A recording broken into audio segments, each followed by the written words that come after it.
In this module we will talk about the mean value theorem और इसकी एक specific form भी है रोल्स थ्योरम, हम उसको भी देखेंगे। हमने इससे पहले जो है वो डेरिवेटिव्स को पढ़ा, हमने सारे रूल्स भी देखे। हम डेरिवेटिव्स की कुछ एप्लीकेशंस देख रहे थे, जिसमें से एक इम्पॉर्टेंट एप्लीकेशन जो है वो उसका एक्सट्रीमा है कि हमें फंक्शन के मैक्सिमम और मिनिमम वैल्यू का पता लगता है डेरिवेटिव की हेल्प से। तो ये हमें क्या चीज़ इंश्योर करती है कि यहाँ पे हमें कोई ना कोई ऐसा क्रिटिकल पॉइंट मिलेगा इस इंटरवल में, जिसमें हमें फंक्शन की कोई मैक्सिमम या मिनिमम वैल्यू मिलेगी। तो वो हमें ये थ्योरम जो है वो इंश्योर करता है। Let's begin with that why we need this Rolle's theorem. और लेवल एंड पॉइंट केस है ये एक स्पेशल केस है एमवीटी का, जिसमें जो उसके लेवल्स हैं, जो कर्व के एंड पॉइंट्स हैं, वो सेम लेवल के ऊपर होंगे, सेम वाई वैल्यू के ऊपर होंगे। तो लेट्स बिगिन विद, अब इसमें सेंस क्या बन रही है पहले वो देखें कि ये इसकी सेंस क्या बनती है। कि अगर आपके पास कोई डिफरेंशिएबल कर्व है, starts and ends at the same height over some interval a b, अगर वो एक ही जगह से शुरू हो रही है और हम कहते हैं कि वो वापस उसी जगह पे आए। एक तो इसके अंदर फर्दर स्पेशल केस आ गया जहाँ पे आपके पास हॉरिजॉन्टल लाइन है, वो तो सेम लेवल पे रहेगी, उसको भी हम देखेंगे। लेकिन अगर वो हॉरिजॉन्टल नहीं है, तो वो जब भी किसी भी कर्व बना के, तो वो कहीं ना कहीं टर्न होके वापस उस पॉइंट पे आएगी। तो चाहे वो नीचे से होके आए, तो हमें एक उसका टर्निंग पॉइंट मिल जाएगा, जो बेसिकली हमें x इक्वल्स टू सी पे मिलता है, जिसको हम क्रिटिकल वैल्यू भी कहते हैं। जो ए बी के एंड पॉइंट्स नहीं होते, उसके अंदर का कोई पॉइंट होता है। तो ये इसकी सेंस बन रही है।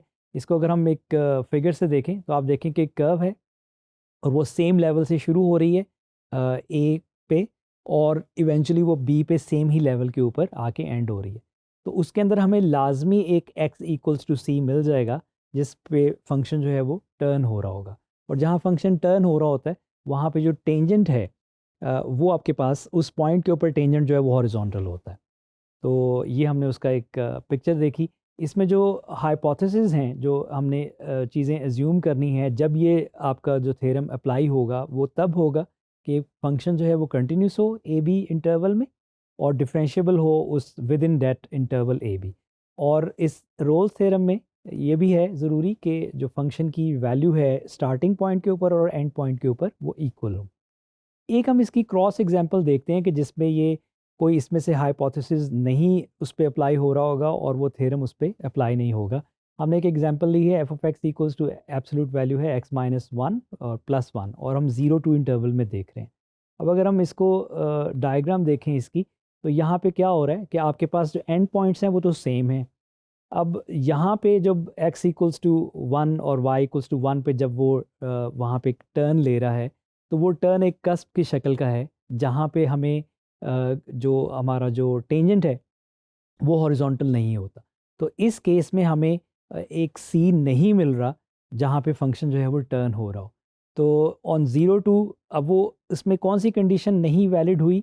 0 टू पे वो कंटिन्यूस तो है, लेकिन जो आपके पास पॉइंट है x इक्वल्स टू वन, उस पे वो डिफरेंशिएबल नहीं है, क्योंकि वो कस्प बन गया है और वहाँ पे डेरिवेटिव आपको पता है एग्जिस्ट नहीं करता।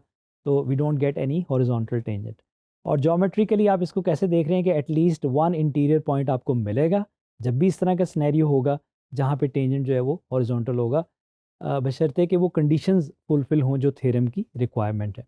इसको हम थोड़ा सा फॉर्मली देख लेते हैं साथ एक example. If f is continuous on a b, differentiable on a b, and f of a equals to f of b, then there exist a c belongs to within that interval a b with F dash of C equals to zero, यानी कि horizontal tangent. तो ये हमने अब उसकी formal statement देख ली है theorem की।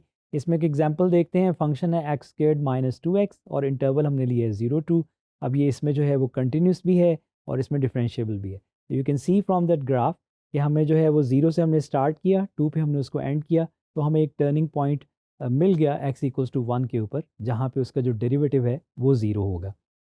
तो वेरीफाई कंडीशंस, पॉलिनॉमियल है तो इसलिए वो कंटिन्यूस है 0 टू में, डिफरेंशिएबल है विद इन डेट 0 टू, और एफ ऑफ 0 और एफ ऑफ 2 की वैल्यू सेम है। तीनों जो कंडीशंस हैं रोल्स थ्योरम की वो सेटिस्फाई हैं, तो we are getting a turning point. तो फाइंड सी, हम वो सी फाइंड भी कर लेते हैं। एफ डैश ऑफ सी आप निकालें, उसका डेरिवेटिव निकालें उस फंक्शन का, तो वो आपके पास आ जाएगा 2x minus two, basically it will be 2c minus two, और यहाँ से आप इसको अगर 0 पुट करें f dash of C equals to 0 तो सी इक्वल्स टू 1 मिलता है। वो आपको फिगर से भी पता लग रहा है और मैथमेटिकली भी हमने कैलकुलेट कर लिया कि हमें एक पॉइंट सी मिल गया 1 पे, जहाँ पे वो फंक्शन जो है वो टर्न हो रहा है और टेंजेंट हॉरिजॉन्टल है। अच्छा, अब हम अपना मीन वैल्यू थ्योरम पे आते हैं जो थोड़ा सा जनरलाइज्ड है इसमें। If f is continuous on a b and differentiable on open interval a b, then there exist a c belongs to a b with, जिसमें हमारे पास जो उसका डेरिवेटिव है, अब लेफ्ट साइड पे डेरिवेटिव है एफ डैश ऑफ सी और राइट साइड पे है जो आपका एवरेज रेट ऑफ चेंज है f of b minus f of a over b minus a. तो वो आपको सेम जगह पे मिल जाते हैं। तो ये थ्योरम ये कह रहा है कि अगर आपके पास ये सिनेरियो हो तो आपको जो उसका एक ऐसा सी मिल जाएगा जहाँ पे उसका जो एवरेज रेट ऑफ चेंज है और जो उसका इंस्टेंटेनियस रेट ऑफ चेंज है वो सेम होगा। तो इसको हम एक डायग्राम से देखते हैं। अब देखें कि हमारे पास एक कर्व है, उसको हमने ए और बी के दरमियान में हम उसको कंटेन कर रहे हैं।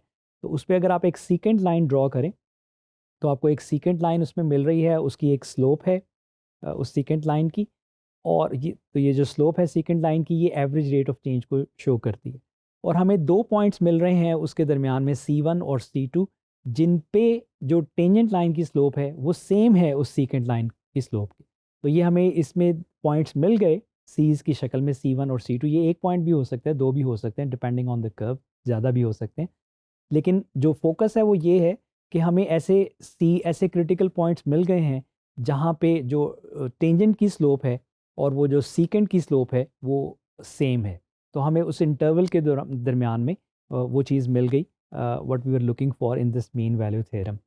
और ज्योमेट्रिक मीनिंग इसका क्या बनेगा कि at some interior point the tangent slope equals the secant slope across the interval. और इन दोनों में क्विकली डिफरेंस देख लेते हैं क्या है कि Rolle is the special case कि जहाँ पे आपका एफ ऑफ ए और एफ ऑफ बी इक्वल भी हों, एंड पॉइंट सेम हो। तो सीकेंड स्लोप जो है वो ज़ीरो अप्रोचेस टू सी, कि आपके पास जो है वो कोई ना कोई आपको सी मिल जाएगा उसके अंदर, और with F dash of C equals to zero, क्योंकि जब आपके एंड पॉइंट सेम होंगे तो अगर आप उसमें सीकेंड ड्रॉ भी करेंगे ए और बी पे तो वो आपके पास हॉरिजॉन्टल लाइन बनेगी। तो उस केस में जो सीकेंड की स्लोप है वो ज़ीरो होगी, और सी आपको मिल जाएगा जब आप एफ डैश ऑफ सी को ज़ीरो पुट करेंगे। हमने एक इसकी एग्जांपल भी देखी थी। Practical ensures existence not uniqueness of a point where instantaneous rate equals average rate। तो ये हमें मीन वैल्यू थ्योरम से मिलता है। इसमें हम एक एग्जांपल देखते हैं कि हमारे पास है x raised to power 3/2 on 0-4 interval है, और इसमें हम कंटिन्यूस है 0-4 के दरमियान, डिफरेंशिएबल है विद इन 0-4। हम इसका डेरिवेटिव निकालते हैं बाय पावर रूल, आपके पास डिफरेंशिएट जिसका डेरिवेटिव आ जाएगा। इसमें हम सीकेंड की स्लोप निकालते हैं, तो वो जो सीकेंड की स्लोप है एंड पॉइंट्स के ऊपर, change in y upon change in x, वो आपके पास 2 आ रही है। अब हमने देखना है कि हमें कोई ऐसा c मिल जाए कि जिस c पे जो फंक्शन की जो स्लोप है, क्योंकि c पे जब आप स्लोप निकालेंगे तो वो आपका जो टेंजेंट की स्लोप है तो वो सेम आती है 2 के। अब हम एफ डैश ऑफ सी निकालेंगे, उसको 2 के इक्वल रखते हैं तो हमें वो सी मिल जाएगा। हमने उसको सॉल्व किया एंड इवेंचुअली हम उसको फर्दर सॉल्व करते रहे सी के लिए, तो वो 16/9। अब ये 16/9 जो है ये आपके पास एक नंबर है 1 पॉइंट समथिंग जो उस 0-4 के दरमियान लाई कर है। तो इससे हमें ये मिला क्या कि हमें उस इंटरवल के अंदर एक सी मिल गया जिस पे जो फंक्शन की जो टेंजेंट लाइन की स्लोप है, जो इसका इंस्टेंटेनियस रेट ऑफ चेंज है, वो सेम बन रहा है उस फंक्शन के सीकेंट की स्लोप के। तो रियल लाइफ सिनेरियो में इसका क्या मतलब है? If s of t is a position then by M V T there exist a सी।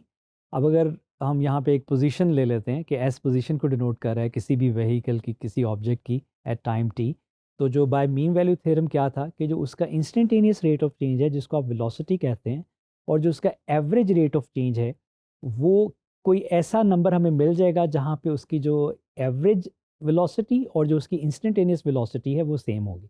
ये जो एस डैश ऑफ सी है ये उसकी इंस्टेंटेनियस वेलोसिटी है, और जो आपके पास s of b minus s of a over b minus a ये उसकी एवरेज वेलोसिटी है।